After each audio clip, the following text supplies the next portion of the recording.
വിദ്യാസ് കിച്ചണിലേക്ക് സ്വാഗതം. അപ്പോൾ ഇന്നത്തെ നമ്മുടെ റെസിപ്പി എന്ന് പറയുന്നത് ഉലുവക്കഞ്ഞിയുടെ റെസിപ്പിയാണ്. നമുക്ക് വീട്ടിലുള്ള വളരെ കുറച്ച് ഇൻഗ്രീഡിയൻസ് കൊണ്ട് തന്നെ വളരെ പെട്ടെന്ന് തന്നെ ഉണ്ടാക്കാൻ പറ്റുന്ന നല്ലൊരു റെസിപ്പിയാണ്. തീർച്ചയായിട്ടും എല്ലാവരും ഒന്ന് കണ്ടു നോക്കൂ. അപ്പോൾ അത് എങ്ങനെയാണ് തയ്യാറാക്കുക നോക്കാം. അപ്പോൾ ഉലുവക്കഞ്ഞി ഉണ്ടാക്കാനായിട്ട് ഞാൻ 1 ടേബിൾ സ്പൂൺ ഉലുവ നന്നായിട്ട് വാഷ് ചെയ്തിട്ട് നല്ല വെള്ളത്തിൽ കുതിരാനായിട്ട് വെച്ചിട്ടുണ്ട്. ഇതൊരു ഓവർനൈറ്റ് അല്ലാന്നുണ്ടെങ്കിൽ മിനിമം ഒരു 4 മണിക്കൂറെങ്കിലും നമ്മൾ കുതിരാനായിട്ട് വെക്കണം. ഞാനിപ്പോൾ രാത്രിയാണ് കുതിരാനായിട്ട് ഇടുന്നത്. അപ്പോൾ അത് അങ്ങനെ ചെയ്യായിരിക്കും ഏറ്റവും ബെറ്റർ. അപ്പോൾ ഉലുവയുടെ ബെനിഫിറ്റ്സൊക്കെ എല്ലാവർക്കും അറിയായിരിക്കും. ഷുഗറും കൊളസ്ട്രോളൊക്കെ കൺട്രോൾ ചെയ്യാനും, അപ്പോൾ പ്രസവിച്ച് കിടക്കുന്ന സ്ത്രീകൾക്കൊക്കെ ആണെങ്കിലും ഗർഭപാത്രമൊക്കെ പെട്ടെന്ന് ചുരുങ്ങാനായിട്ടും മുലയൂട്ടുന്ന അമ്മമാർക്ക് മുലപ്പാലൊക്കെ വർദ്ധിക്കാനായിട്ട് വളരെ നല്ലതാണ് കേട്ടോ ഉലുവ എടുക്കുന്നത്. പ്രത്യേകിച്ച് കർക്കിടക മാസത്തിലൊക്കെ ഉലുവക്കഞ്ഞിയൊക്കെ എടുക്കുന്നത് നടുവേദനയ്ക്കും സന്ധിവേദനയ്ക്കും ഒക്കെ കുറയ്ക്കാനൊക്കെ ആയിട്ട് വളരെ നല്ലതാണ്. അപ്പോൾ ഇനി നമുക്കിതിലേക്ക് വേണ്ടത് ഒരു 1/4 കപ്പ് ചെറുപയറാണ്. ചെറുപയറും നല്ല പോലെ ഒന്ന് വാഷ് ചെയ്തിട്ട് ഇതും ഒന്ന് കുതിരാനായിട്ട് വെക്കുക. ഉലുവയുടെ ഒപ്പം തന്നെ ഒരു ഓവർനൈറ്റോ അല്ലെങ്കിൽ ഒരു 4 മണിക്കൂറോ കുതിരാനായിട്ട് വെക്കുക. ഒന്ന് മുള പൊട്ടിയിട്ട് നമ്മൾ ഉണ്ടാക്കുകയാണെന്നുണ്ടെങ്കിൽ ഈ ഗുണം ഇരട്ടിക്കും.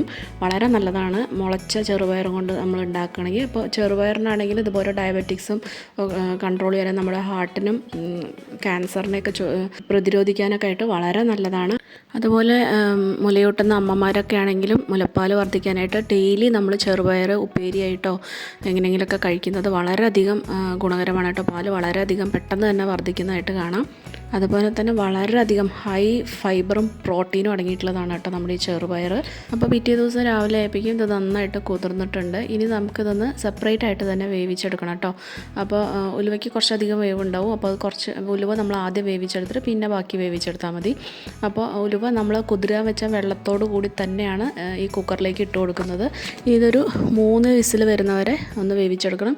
വെള്ളം കുറച്ചും കൂടി വേണമെങ്കിൽ ഒഴിച്ചു കൊടുക്കുക. ഒത്തിരി വെള്ളം കുറച്ച് ജാസ്തിയായാലും കുഴപ്പമില്ല, ഒത്തിരി ഒഴിക്കണ്ട. അപ്പോൾ അതൊരു 3 വിസിൽ വരെ വേവട്ടെ. ആ ഒരു സമയത്ത് വേണ്ടത് അരിയാണ്. അപ്പോൾ ഞാനിവിടെ 1/4 കപ്പ് തന്നെയാണ് അരി എടുത്തിട്ടുള്ളത്. നവര അരി ഫസ്റ്റ് ഓപ്ഷനായിട്ട് നവര അരി 1/4 കപ്പ്, അല്ലാന്നുണ്ടെങ്കിൽ ഉണക്കലരി, അല്ലാന്നുണ്ടെങ്കിൽ തേർഡ് ഓപ്ഷനായിട്ട് മാത്രം പച്ചരി എടുക്കുക. അപ്പോൾ എനിക്കിവിടെ മറ്റേ 2 അരി ഇല്ലാത്തതുകൊണ്ട് ഞാൻ ഇവിടെ പച്ചരി എടുത്തിട്ടുണ്ട്. ഇത് നന്നായിട്ടൊന്ന് വാഷ് ചെയ്തിട്ട് നമുക്കിവിടെ മാറ്റി വയ്ക്കാം. അപ്പോൾ ആ ഒരു സമയത്ത് നമ്മുടെ ഉലുവ ഇവിടെ നന്നായിട്ടൊന്ന് വെന്ത് കിട്ടിയിട്ടുണ്ട്. ഇനി ഇതിലോട്ട് തന്നെ നമ്മുടെ ചെറുപയറും അതുപോലെ തന്നെ അരിയും കൂടി ഇട്ട് കൊടുക്കുക. അതും കൂടി ഇട്ട് കൊടുത്ത ശേഷം ഒത്തിരി അങ്ങോട്ട് വെള്ളം ഒഴിക്കേണ്ട, പാകത്തിനുള്ള വെള്ളം ഒഴിച്ചിട്ട് വേവിച്ചെടുക്കുക. ഒത്തിരി വെള്ളം ഒഴിച്ച് കഴിയുമ്പോൾ ഭയങ്കര ലൂസായിട്ട് കിടക്കുമ്പോൾ ചിലർക്ക് കുടിക്കാനായിട്ട് ഇതുണ്ടാവും. കുറച്ചൊരു തിക്കായിട്ട് ഇരിക്കുന്നതാണ് കുറച്ചും കൂടി എനിക്ക് നല്ലതായിട്ട് തോന്നിയിട്ടുള്ളത്. അപ്പോൾ ഞാനിവിടെ ഏകദേശം ഒരു 1.5 കപ്പോളം വെള്ളം ഒഴിച്ച് കൊടുത്തിട്ടുണ്ട്. ഒരു അത്രയും അല്ലെങ്കിൽ അതിന് കുറച്ച് താഴെയായിട്ട് ഒഴിച്ചു കൊടുത്താൽ മതി കേട്ടോ വെള്ളം. അപ്പോൾ അതും കൂടി ഇട്ട് കൊടുത്തിട്ട് ഇനി ഇതൊരു 4 വിസിൽ വരുന്നവരെ ഞാനിവിടെ വേവിച്ചെടുത്തിട്ടുണ്ട്. അപ്പോൾ ഒരു 4 വിസിൽ കഴിഞ്ഞപ്പോൾ ഞാൻ തുറന്ന് നോക്കിയപ്പോൾ ചെറുപയറും അരിയും എല്ലാം നന്നായിട്ട് വെന്ത് കിട്ടിയിട്ടുണ്ട്. അപ്പോൾ ഇതാണ് കേട്ടോ വെള്ളത്തിൻ്റെ ഒരു കൺസിസ്റ്റൻസി. അപ്പോൾ ഇത്രയും വെള്ളം നിങ്ങൾക്ക് വേണ്ടെന്നുണ്ടെങ്കിൽ ജസ്റ്റ് ഒന്ന് ചൂടാക്കിയിട്ട് ഒന്നും കൂടി വറ്റിച്ചെടുക്കാം. അപ്പോൾ ഞാൻ വറ്റിച്ചൊന്നും എടുക്കുന്നില്ല. ഇനി ഞാൻ ഇതിലേക്ക് കുറച്ച് ഉപ്പിട്ട് കൊടുക്കുന്നുണ്ട്. അപ്പോൾ ഇപ്പം അധികം ഇട്ട് കൊടുക്കണ്ട. നമ്മൾ കുടിക്കുന്ന സമയത്ത് നമ്മുടെ പാകം അനുസരിച്ച് നോക്കിയിട്ട് ഓരോരുത്തരുടെ അളവ് വ്യത്യാസമായിരിക്കും. അപ്പോൾ നോക്കിയിട്ടൊക്കെ ഇട്ട് കൊടുത്താൽ മതി. അപ്പോൾ ഞാൻ ഇവിടെ കുറച്ചേ ഇട്ട് കൊടുത്തിട്ടുള്ളൂ. അതും കൂടി ഇട്ട് കൊടുത്തിട്ട് നന്നായിട്ടൊന്ന് ഇളക്കി കൊടുക്കുക. ഇനി ഇത് ഞാനൊരു പാത്രത്തിലേക്ക് മാറ്റുന്നുണ്ട്. അപ്പോൾ ഷുഗറൊന്നും ഇല്ലാത്തവർക്ക് നമുക്ക് ഈ ഉപ്പിടുന്നതിന് പകരം കുറച്ച് ശർക്കര ഉരുക്കി ഇത് ചേർത്തിട്ട് അങ്ങനെ വേണമെങ്കിലും കുടിക്കാം കേട്ടോ. അപ്പോൾ ഓൾറെഡി നമ്മൾ 2 ഉലുവക്കഞ്ഞിയുടെ റെസിപ്പി നമ്മൾ ഇട്ടിട്ടുണ്ട്. അത് ശർക്കരയൊക്കെ ഇട്ടിട്ടുള്ളതാണ്. താല്പര്യമുള്ളവരൊന്ന് കണ്ടു നോക്കൂ. പിന്നെ ഇതിലേക്ക് നമ്മൾ ചേർത്ത് കൊടുക്കുന്നത് ഒരു 1-1.5 കപ്പോളം തേങ്ങാപ്പാലാണ് കേട്ടോ. അത്യാവശ്യം കട്ടിയുള്ള തേങ്ങാപ്പാൽ ചേർത്ത് കൊടുക്കണം. അപ്പോഴാണ് ടേസ്റ്റ് ഉണ്ടാവുക. തേങ്ങാപ്പാലും കൂടി ചേർത്ത് കൊടുത്തിട്ട് നന്നായിട്ടൊന്ന് ഇളക്കി കൊടുക്കുക. പിന്നെ ഇത് മുതിർന്നവർക്ക് കഴിക്കുന്ന പോലെ നമ്മൾ കുട്ടികൾക്ക് കൊടുക്കരുത്. കുട്ടികൾക്ക് ഒരു ചെറിയ അളവിലൊക്കെ കൊടുത്തു കഴിഞ്ഞാൽ കുഴപ്പമില്ല. വലിയൊരളവിലൊന്നും കൊടുത്തു കഴിഞ്ഞാൽ അവർക്ക് ചിലപ്പോൾ എന്തെങ്കിലും ഡൈജഷൻ പ്രോബ്ലമോ ആസിഡിറ്റി പോലത്തുള്ള കാര്യങ്ങളൊക്കെ വരും. അതുകൊണ്ട് കൂടുതൽ കുട്ടികൾക്ക് അധികം കൊടുക്കാതിരിക്കുകയാണ് നല്ലത്. വളരെ ചെറിയൊരളവിൽ കൊടുക്കുന്നതുകൊണ്ട് കുഴപ്പമില്ല. അപ്പം നമ്മുടെ ഉലുവക്കഞ്ഞി ഇവിടെ റെഡി ആയിട്ടുണ്ട്. അപ്പോൾ തേങ്ങാപ്പാൽ നിങ്ങൾക്ക് കൂടുതൽ ഒഴിച്ചു കൊടുക്കുമ്പോൾ നല്ലൊരു ടേസ്റ്റാണ്. ഉലുവയുടെ ഒരു ചെറിയ കയ്പ്പരസുള്ളത് നമുക്ക് അറിയില്ല കേട്ടോ. ഇനി നമുക്കിതിലേക്കൊന്ന് വറുത്തിടണം. അതിന് വേണ്ടിയിട്ട് നെയ്യിലാണ് കേട്ടോ നമ്മൾ വറുത്തിടണം.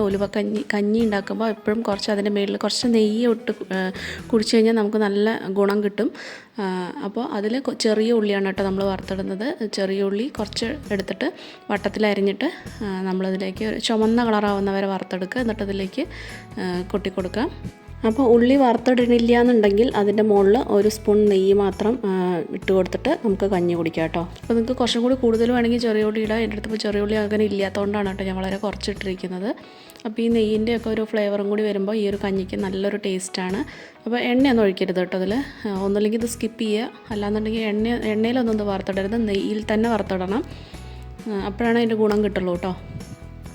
അപ്പോൾ തീർച്ചയായിട്ടും ഉണ്ടാക്കി നോക്കുക. നമ്മുടെ വീട്ടിലുള്ള വളരെ കുറച്ച് ഇൻഗ്രീഡിയൻസ് മാത്രം മതി. വീട്ടിൽ നമുക്ക് സ്ഥിരമായിട്ട് ഉണ്ടാകുന്ന ഇൻഗ്രീഡിയൻസ് മാത്രമേ ഇതിൽ ചേർത്തിട്ടുള്ളൂ.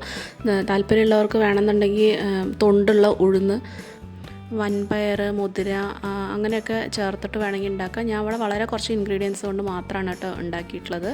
അപ്പോൾ ഞാൻ വേറെയും 2 ഉലുവക്കഞ്ഞിയുടെ റെസിപ്പി ഇട്ടിട്ടുണ്ട്. അപ്പോൾ സമയമുള്ളവരൊന്ന് കണ്ടു നോക്കുക.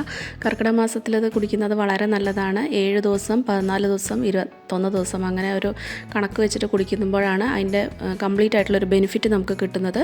അപ്പോൾ ഉണ്ടാക്കി നോക്കിയിട്ട് നിങ്ങളുടെ ഫീഡ്ബാക്കൊക്കെ ഒന്ന് പറയൂ. ഇഷ്ടപ്പെടുകയാണെങ്കിൽ മറ്റുള്ളവർക്കൊക്കെ ആയിട്ടൊന്ന് ഷെയർ ചെയ്ത് കൊടുക്കാൻ മറക്കരുത്.